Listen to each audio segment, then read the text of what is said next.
to enjoy being in the middle of everything while everybody else is doing something, and I kind of see it all happening around me. And I did that today a number of times. It's wonderful, and it wouldn't be anything of an event, obviously, if you didn't all come.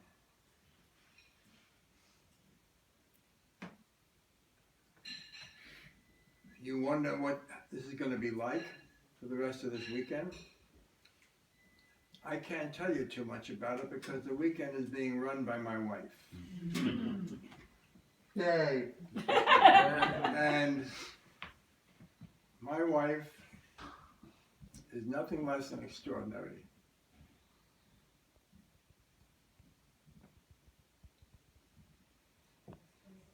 She is a wife, a mother, a grandmother, a therapist, a cook, a party giver. She is so many things and doing them well, including getting me to the hospital on time and then running my recovery program. Unfortunately, she's gotten into such a habit that she now bosses me around completely, and I'm having to live with that as I have to discover what to do on the other side of 90. But we all have people we live with and so on, and I've been with a number of people, and she teaches me still daily. And I don't want to ask you to applaud, but I just want you to remember how remarkable she is.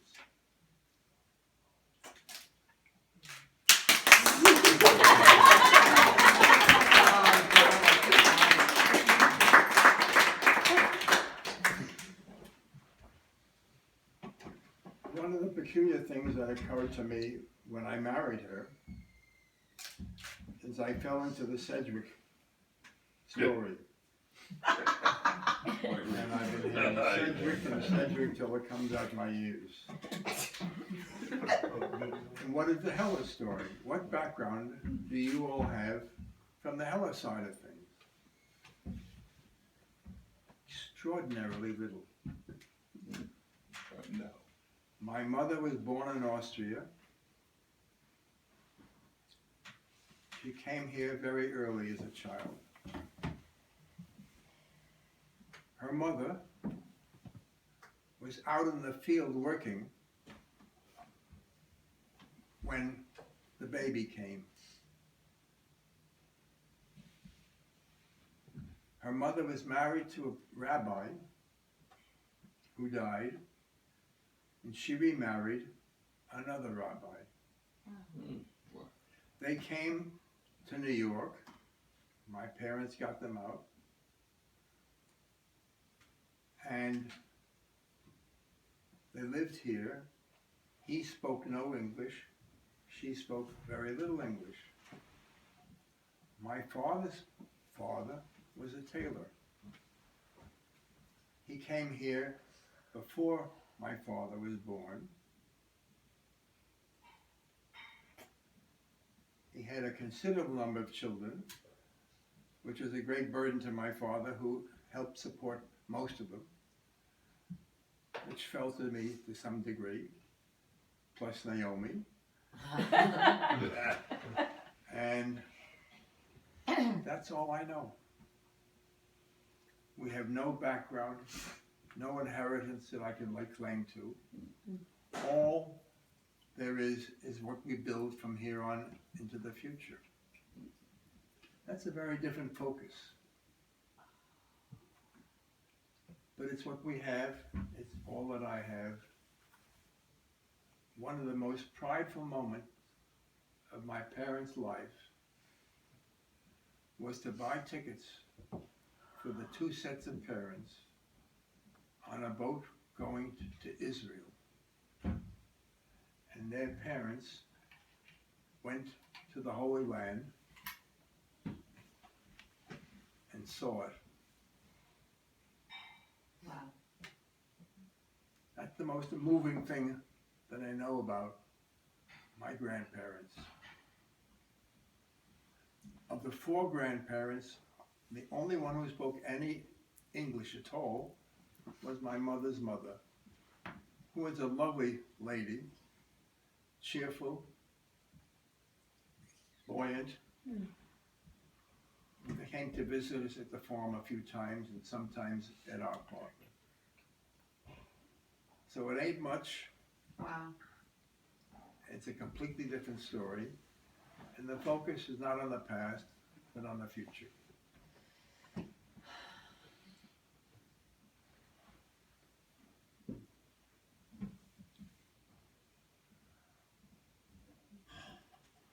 I have to give thanks for so many things that to me, giving thanks is what this day, this event is all about.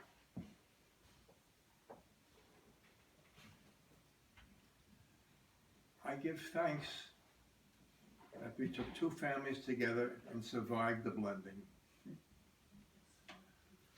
I give thanks that each of you is doing something that you know what you're doing, what you want to do, with direction and sense and involvement and responsibility. I give thanks for me personally for what I had. I got a wonderful education. Loved it, absolutely loved it. When I was in something, I think my junior year in Fieldston, the head of the school got me in his office and told me I had a problem. What was my problem? My problem was that I was interested in too many different things and that I should learn to focus and concentrate. So here I am. I've only had 3 different careers, 3 different industries, been busy 6 different ways, backwards and forwards and sideways. And from my point of view, that which was a problem was a blessing.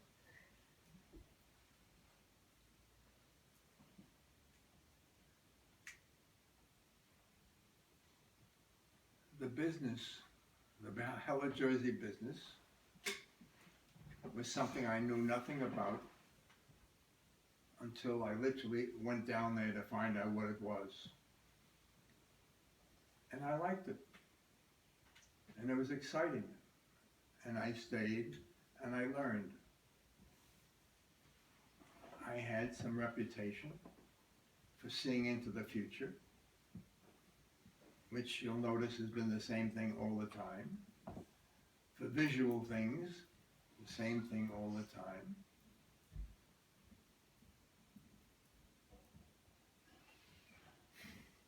I became head of our industry group, so you would have to deem me something of a success in that area. And from there, I went off into the combination of real estate and art. The art started in 1949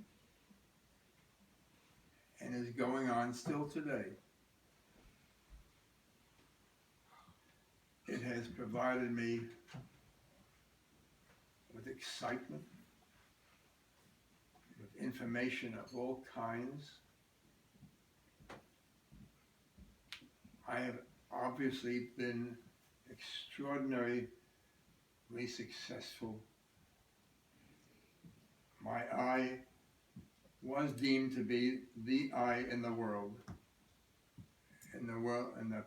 of abstract painting, which is a big thing, I must say. I also had an absolutely uncanny eye for value and knowledge about what things are worth. My wife again and again tells the story of our being out in East Hampton And the little museum there going to be putting on an auction to sell things to raise money. And they asked me to come in and look. And I walked in and I looked. And they asked me what did I think that it would be worth. And I gave them a number. Almost to the last inch of accuracy. Astonishing to me, no less than anybody else. Talking 150 works or more. I, of course, have had the thrill of this particular thing and the strange experience of having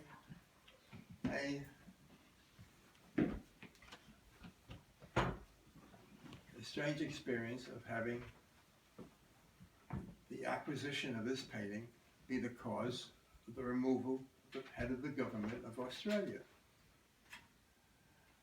Nothing I tried to do, nothing that I wanted to do, but what a reverberation of things that you do in your life.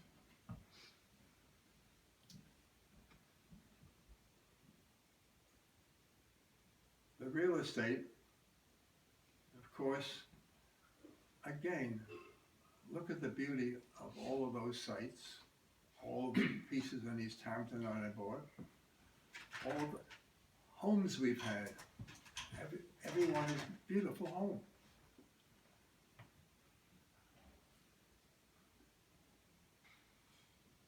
So I was busy with all these things. I had hardships too. My first wife, Judy, was a troubled woman. We didn't realize at the time, medical world was not that sufficiently up to date, enough about the causes of what she was doing, but it was a hard period and a hard experience.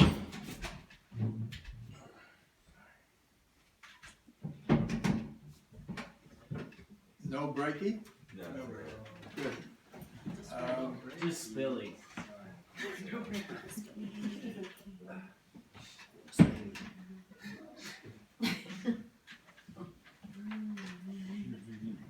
What is curious is that which I thought was going to be my last wonderful achievement, Weber Roadhouse, turned out to be unhappy.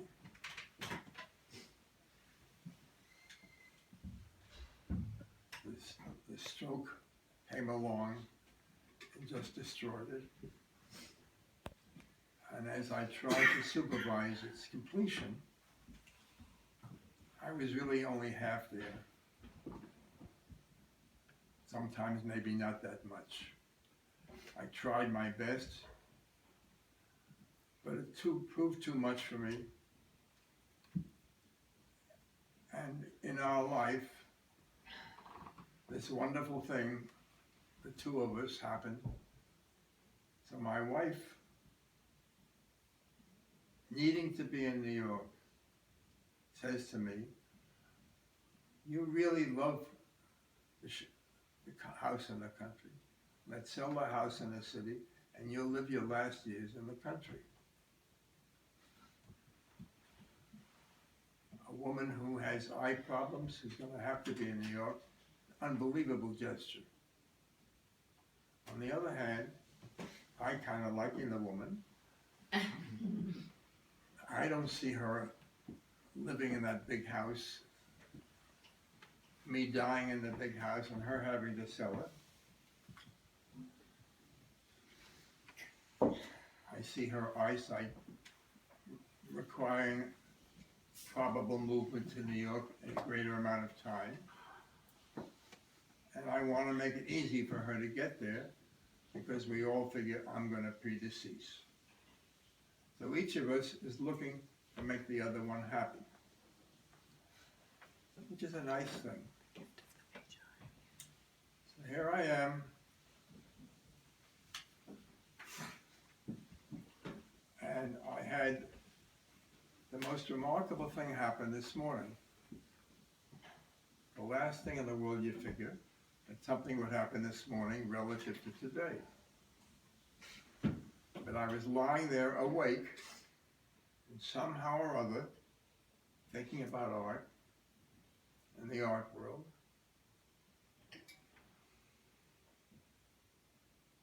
And thinking about how I had been talking about how to wind up my art affairs and so on.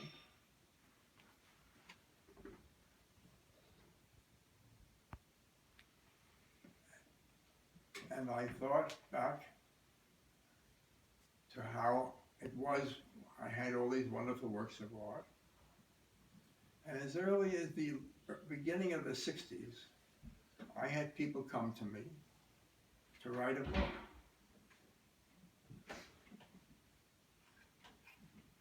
I had written some things that had been published by then, so I could write well enough to qualify somehow. And there it was, I was supposed to write a book.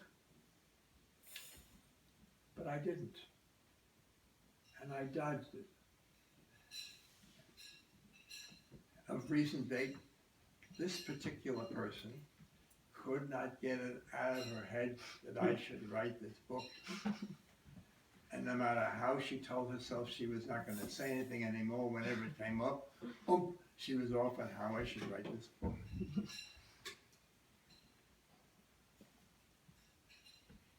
Alex spoke to me just a few days ago about how we really need this, like to know, want to know, and so forth.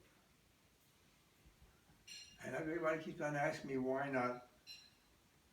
And you know, my answers were really not satisfactory. They were, I don't want to, I won't. But the people who were asking me were people who cared about me, were interested in my life, and I didn't have a satisfactory answer. This morning, out of the blue, comes the answer.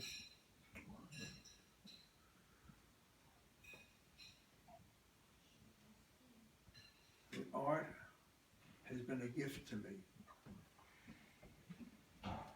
so enriching of my life that there is no way I can even discuss it and explain it.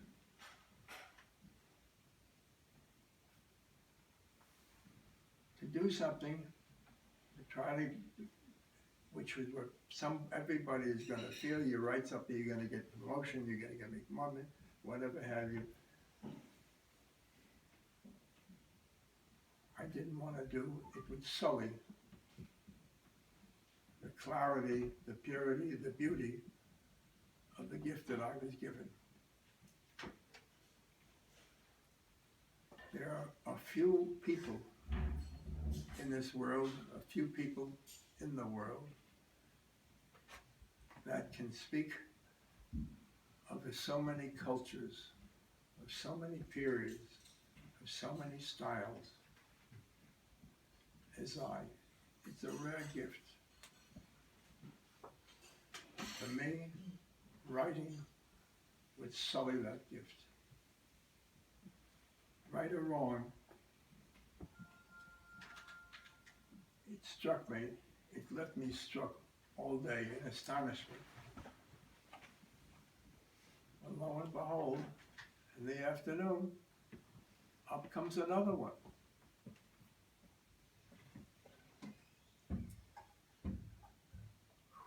About work. And about the future.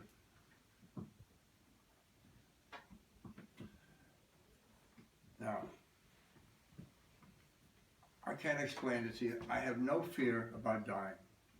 It just doesn't bring on the fear mechanism, period.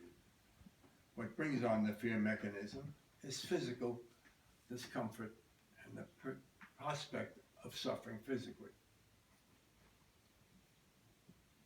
But what has happened to me lately? Today marks about 2 months I had planned to say this first. I didn't expect Woody to say it.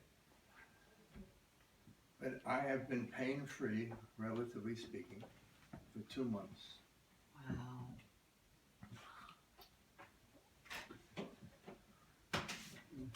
That requires about a 50-minute pause. I just wanna say, I'm ready to take a 2-minute Because- pause, because that's amazing.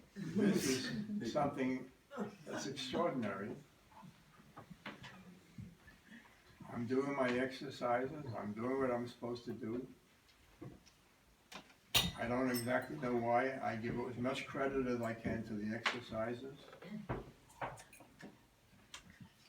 Yeah. I can hurt when I walk a certain amount of time. If I walk too much, yeah, here and there something can hurt a little bit. But compared to what I lived with for year after year after year after year, I'm living in a completely different world. And it's long enough that I've been this way that I have to see it as something possibly permanent-ish.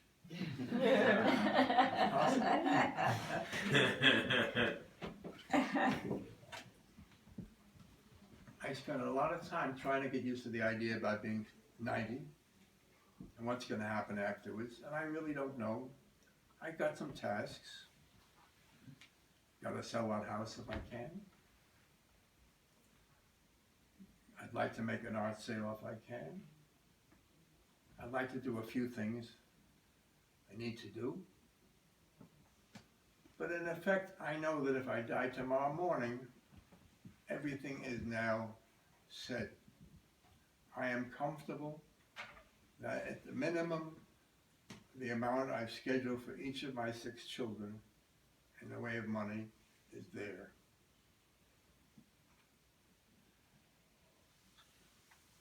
Right or wrong, feeling this way, I do, and it is an unbelievable relief to have worked that out.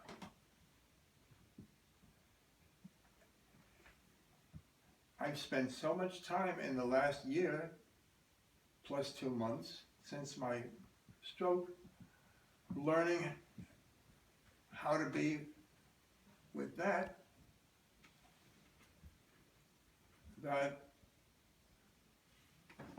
I've thought my way into being 70 without further work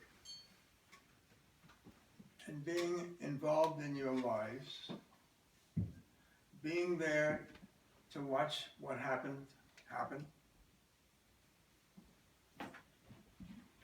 and to spend time with my wife,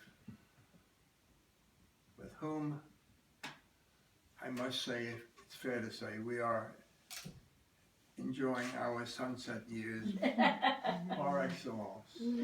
Absolutely. So,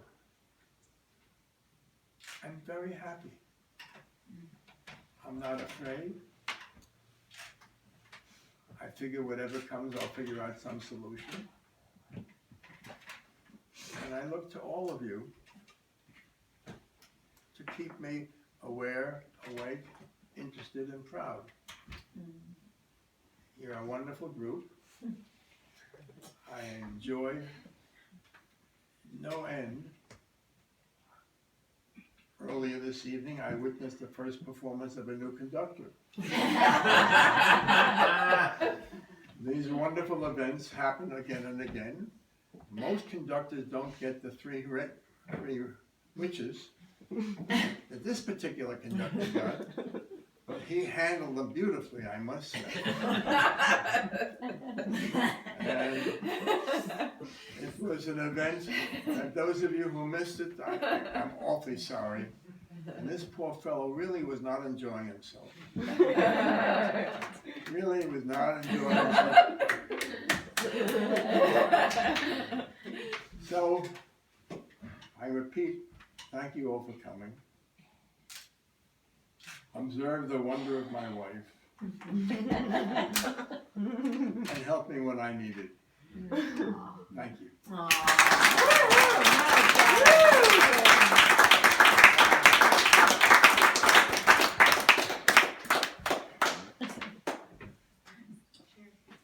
I think we ought to really.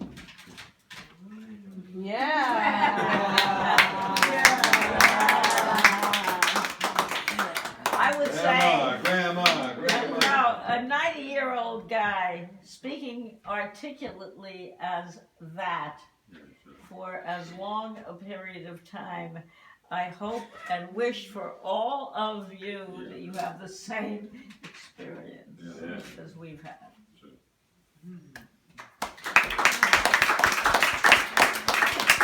Okay, you don't have to go home. But it would be nice if you did.